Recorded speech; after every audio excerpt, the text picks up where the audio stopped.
Қайырлы таң, достар!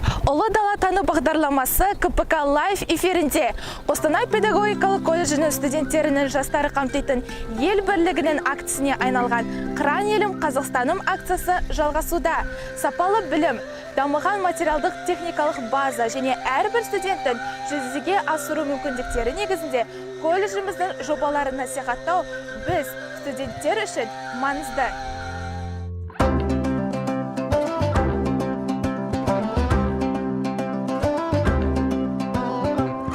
Отан туралы айтсақ, қазақстандықтардың басын біріктіріп, жаңа ұрпақ тәрбиелеп, жүрегінде бейбіт аспан сыйлаған ел үшін мақтаныш.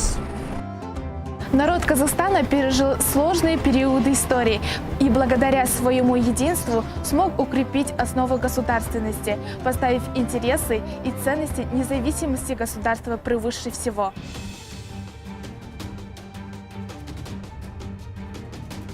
Согласно статистике Ассамблеи народа Казахстана, количество населения на территории Костанайской области на начало 2022 года составило более 860 тысяч человек.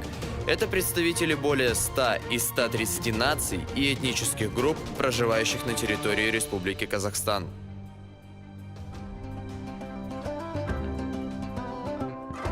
Развитие нашей страны в руках молодежи. Она самая активная и динамичная часть социума с огромной жизненной энергией.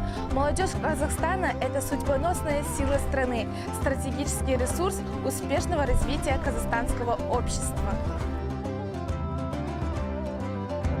Өзіңсің Қазақстан ән арманым, аяулы алтын бесі қар орманым.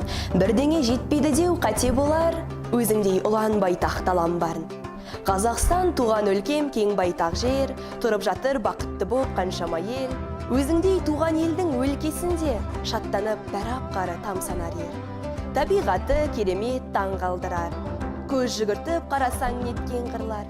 Таза ауа, қалың ағаш, тамсанған көл. Осы менің елім Қазақстан.